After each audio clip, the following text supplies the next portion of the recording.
So I got a lot of people saying that they are leaving AMD and they're going to go get Nvidia. Well, while I always have encouraged you to buy whatever you want and try everything for yourself, I don't see a problem with that. But let's be realistic. Let's think this through. If you like AMD, if you're on the AMD platform and you like the experience that you get, I think that you will find, I think that you'll find it kind of jarring at first when you switch over to Nvidia. If you've been watching this channel for a while, you've probably seen the things that I've went through. Just recently having to turn off rebar on the RTX 5090 just to get rid of the stutters, and man, that worked perfectly. I fully enjoy playing games on my 5090 now. I absolutely love it, especially when you just need that extra push of power because you want to see something that like it's at its like finest. Yeah, it's incredible now. Like I'm very, very, very happy with my Nvidia experience lately. You know, I've had my ups and downs with Nvidia, and I feel like once you figure out, you know, what's going on and how to set everything up, because it's not as intuitive and as easy as it is on AMD. AMD is definitely my choice as a gamer, as a content creator for people that are new to PC. But I always have had that mindset, like, yeah, branch out, try new things. If you are upset with the way AMD handled these features and this feature set, then well, with the updates and stuff, absolutely, man. Speak with your wallet if you're unhappy about that. That's the only way you're ever going to let them know that you're serious, is if you speak with your wallet. If you like something, buy more of it and you'll get more of it. If you don't like something, don't buy it. I feel like that is probably the easiest way to tell people, like, look, man, if you're not happy with something, buy something. But I caution you to not always think that the grass is going to be greener on the other side either. Like, Nvidia has an equal share of annoying things that happen. Usually with Nvidia, they front load everything. And so what you see is what you get. And then when the next generation comes out, you are usually cut out of new features. So I want to make this point kind of clear, because if you switch, I mean, I would probably recommend, I mean, say you're on 9070 XT. If you switch over to 5070 Ti, and I do recommend upgrading just to that. If you wait for the super cards, chances are, I would say there's at least a 50-50 chance that you are going to be paying a lot more money for that.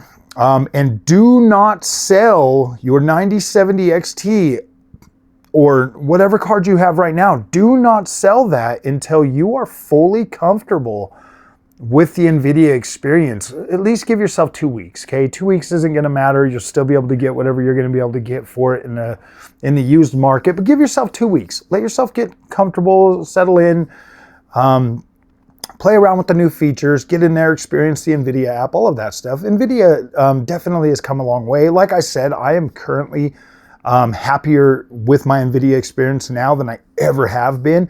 And trust and believe, it was like a lot of, you know, push and take. You know, you got, especially being a content creator, you know, you're like trying to explain like your problems and everybody just firing all kinds of stuff at you, different solutions and stuff. And for me, it takes a little while to go through and like research a lot of the suggestions and stuff. But right now, I think this is probably the most tuned Nvidia experience I've had, where I've actually, you know, had to, you know, go through and actually like figure things out and stuff like that. The 5090 is an interesting GPU, but the 5070 Ti is probably my favorite Nvidia GPU this generation. And 5060 Ti 16 gigabytes is a damn good GPU as well, as is the 5050 if you're just needing something to get by and, you know, play some games and stuff. 5050 is actually pretty good, and it's affordable enough to where you can get it. Yeah, the 8 gigabytes really does kind of suck these days, but at the end of the day, Most games are still being targeting like 8 gigs and lower. I mean, like Battlefield 6 targets 6 gigabyte GPUs. So I feel like it's got more time, and it's affordable enough to where you could probably pick it up and use it if you need to. But 5070 Ti is probably my favorite Nvidia GPU this generation. It is the first time that I've gotten a competing AMD card and Nvidia card, and they are so damn close that it's like, wow, you could easily play on both of these. Now, the biggest thing with Nvidia is they do have a lot more support, a lot more maturity when it comes to them other features like the upscaling and stuff like that. So look, man, I know a lot of you guys are upset with the way that AMD handled things. I know that they don't always say the right thing or do the right thing. And let's just be real. Nvidia is, you guys tell me this all the time. You always use the car analogy, so I'm going to throw a better one at you. You guys are always telling me that Nvidia is the Lamborghini or the Bugatti or whatever else, okay? And that freaking AMD is like the Civic or whatever, okay? Your analogy, not mine. I wouldn't do it that way. But the Civic is affordable. It's not high maintenance. It's pretty damn good. Like it's a really good car. It lasts a long time. It gets stuff done, and it's usually good enough. Okay. So if you take that into consideration, okay, the Civic is significantly less money price-wise. Okay. And it's what you guys are demanding every time that you guys come at AMD and be like, oh man, you guys are essentially demanding that AMD have features on par, that Honda has features. I mean, you can use Toyota, whatever. Honda has to have features on par with Ferrari, with Lamborghini, with Bentley in order for you to feel good about it. And it's like, but it's none of those. It is not that. AMD is more of a, and this is in my mind, like AMD, yes, very competitive, very good. I mean, obviously, both cars, a Lamborghini, a Civic, they're both going to do 60 miles an hour on the freeway. They're both going to do 70, 80, up to maybe 120 miles an hour on the freeway. But do you really need more than 120 miles an hour on a freeway? Is where we're going with this. Is like, yeah, man, you can like with a 5090K, and we use a 5090 because that's what I got essentially. I got the 5090, which is the Lamborghini Ferrari. And then we got the 9070 XT, which is probably a really tuned to Supra, okay? Well, Toyota. And so you want this Supra to have designer level features at a fraction of the cost for the other one. I mean, if you look at it in terms of corporation size, Nvidia is massive. They're 90% of the, they are the PC market, literally. They are PC gaming. Let's just be real. They are. AMD is that affordable economy class experience that's good enough to get you where you need to go and do what you need to do without having to worry about all the fancy bells and whistles and paying for all the extra designer stuff that you probably, that you can't use. Or let's just be real and take me as an example, too stupid to figure out pretty easily. You know what I mean? Like, you have to put in a little bit of time and effort to really get that full Nvidia experience, where AMD is pretty damn plug and play. And most gamers just want plug and play.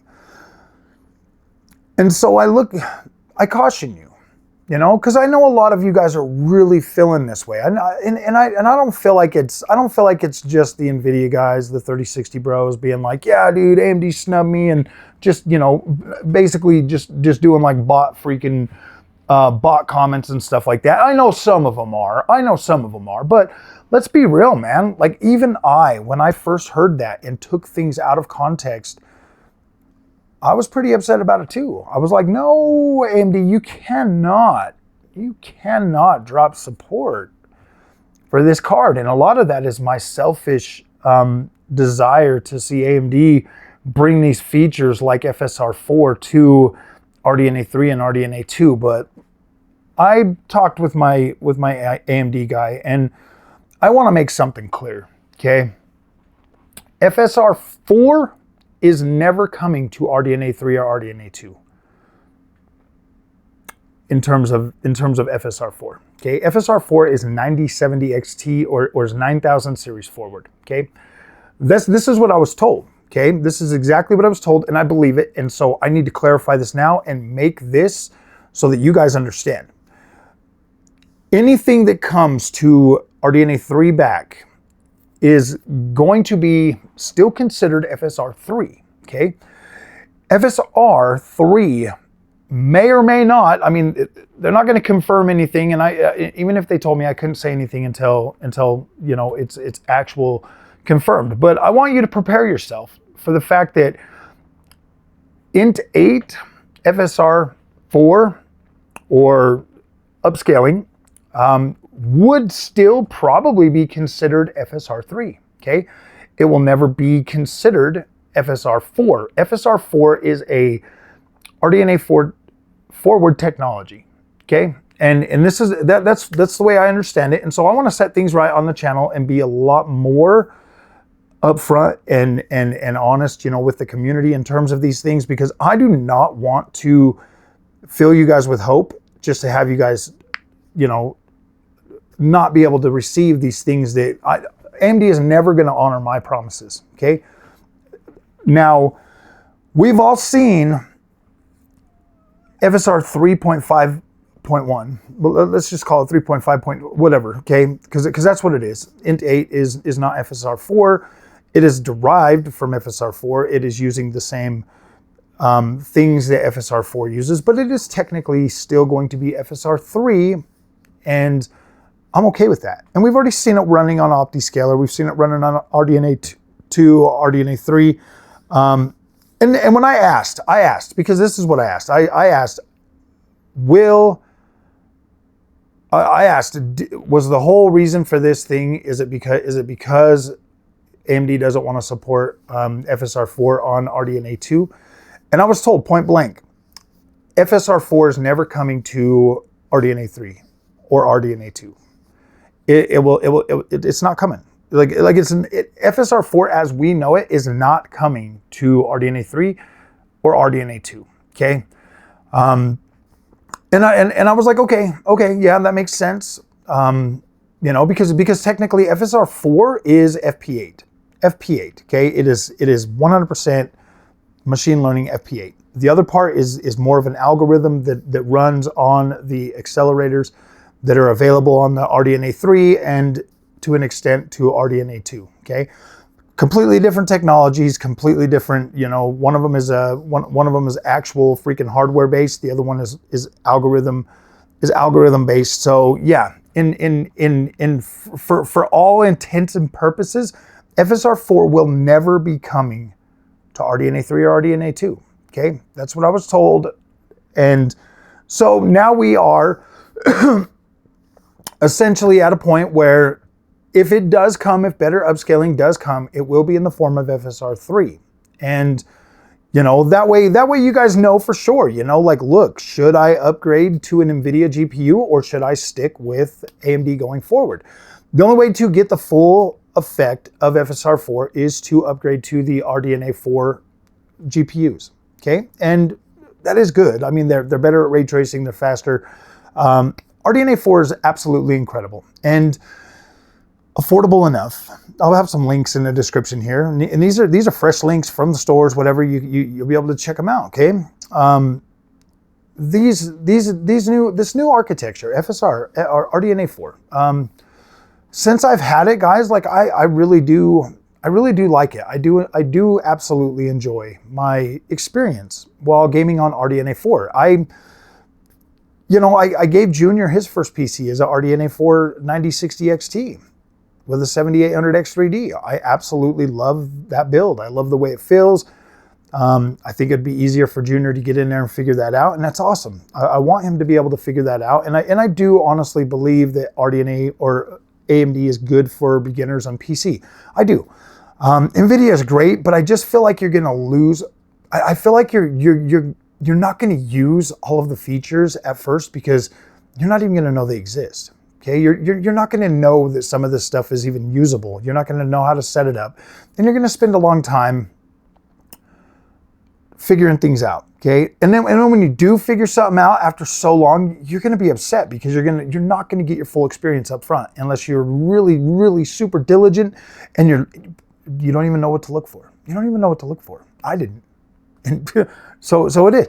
But with AMD, I felt like from the moment I popped that 7900 XT into my PC, I felt like the whole thing was at my fingertips. I was like, whoa, this is cool. This is good.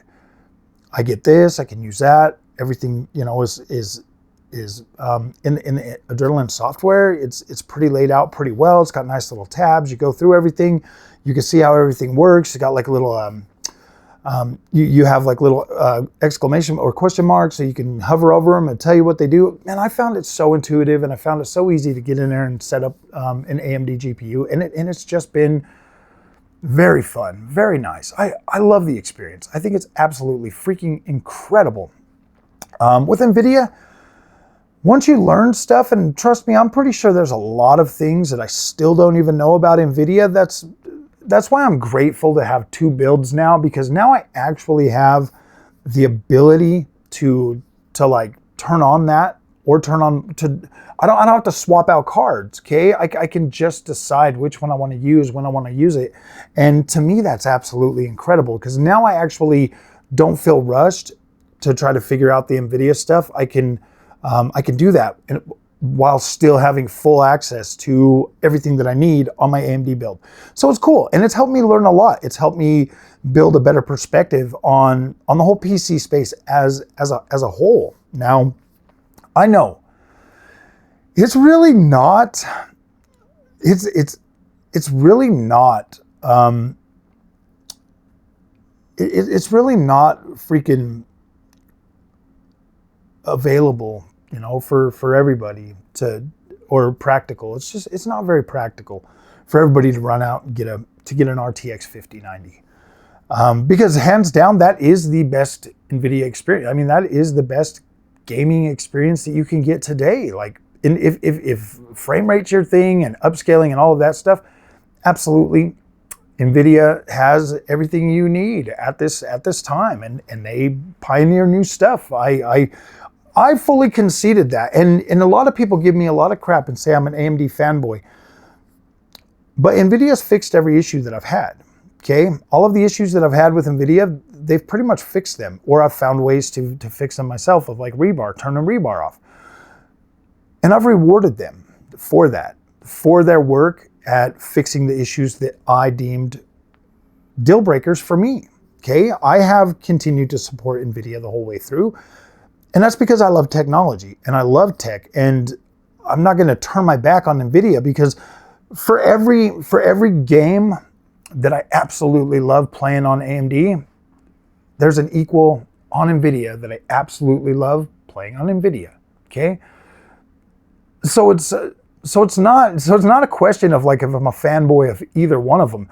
I personally, as a consumer, and this is the way it's always been, I'm always a consumer. I've never even tried to once say that I'm some kind of expert in PC, because like we all know that's not true.